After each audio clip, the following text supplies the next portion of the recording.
Let's explore the Pose tool in 3D Coat's Sculpt workspace. It not only allows you to pose a character, but also it's an advanced transform tool that you can use as a Swiss Army knife for modeling in this environment. I should also mention while I'm at it, if you find the modeling in this environment is not what you need, you can always step into the Retopo workspace and use tools here such as the primitives. You have the models here that you can bring in. You can manipulate them using transform tools. You have extrusion tools, many different ways of manipulating a model using polygonal modeling tools in this environment. And then if you want to bring a copy of that into this workspace, then you can go to the geometry menu and check Retopo Mesh to Sculpt Mesh. That's probably the fastest way to get it in here. You could also go to the Object section under Import and choose Pick from Retopo. I mention that because, again, it is kind of a Swiss Army knife for modeling, but there are times where you may find that you can't quite get the control that you might normally find in poly modeling tools, so you have both at your disposal. Okay, so in the Tool Options panel, at the very top here, you'll notice you have the transpose mode and a drop list menu to select different types here. The paint select option is the only one where you would want to use shape draw modes in order to make a selection. Obviously, you can use a brush as well. These other modes, you need to use a brush draw mode, and you'll see why in just a moment. Select object, obviously you're just basically picking, so you just click. Let's stick with line mode. I'm going to go to an orthographic view by clicking on the cube icon. You can toggle back and forth into perspective and orthographic view by clicking this or the 5 key on your number pad. In the camera list menu, also want to go to a side view, and with line selection method chosen, I'll left mouse click and drag. The first point sets the starting point. As you're dragging, the second point initiates the direction of the selection, and it also defines just how broad the gradient is in between. So once I release, it creates a gradient between those 2 points. Your edit post fall off will allow you to make a more narrow gradient or a more widened gradient. So for example, if I change that up here,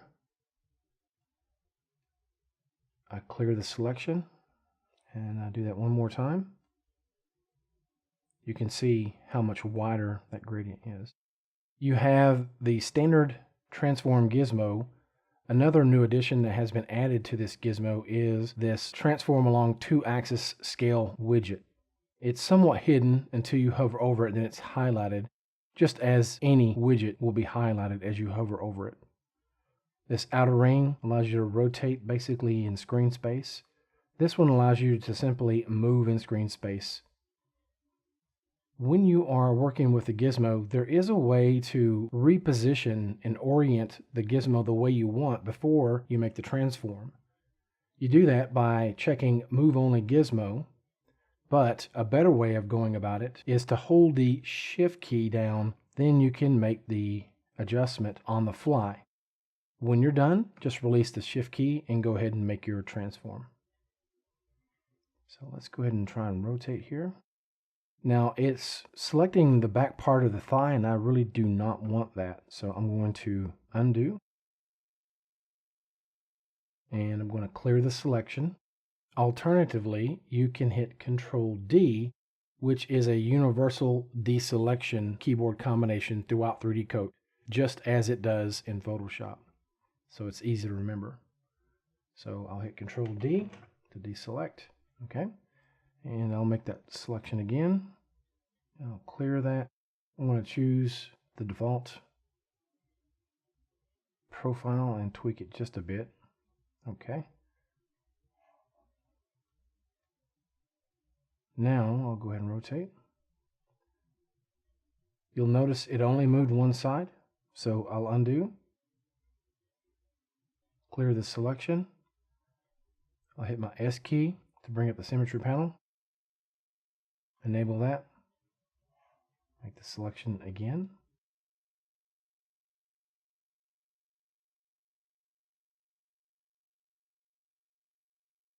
I want to elongate this a little bit, and I'll clear the selection.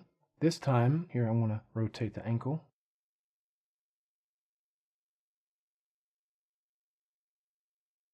If I want, I can smooth the selection.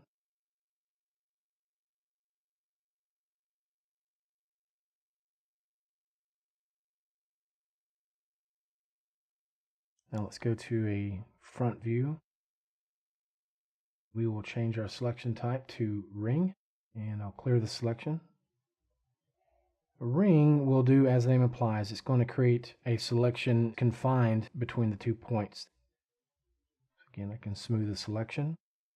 At any point in time, if I want to smooth the boundaries, I can go to Paint Select and then hold down the Shift key to smooth with my brush. In this case, I'll just clear the selection and make another change. Let's go to a side view and see how that looks.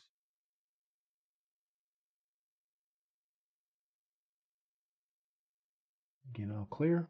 Now, the back of the heel would be a good spot for using the next selection method, and that is sphere. I want to check my selection opacity before I go any further, though. In this case, I want it to be 100%. Click and drag. The second point defines the boundary of the spherical selection. Again, I can smooth it here.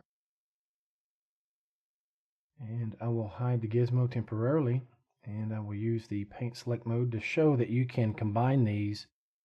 I'll use another draw mode, and I will reduce my selection opacity down to roughly 30%, and I'll just very gently add to this with my brush.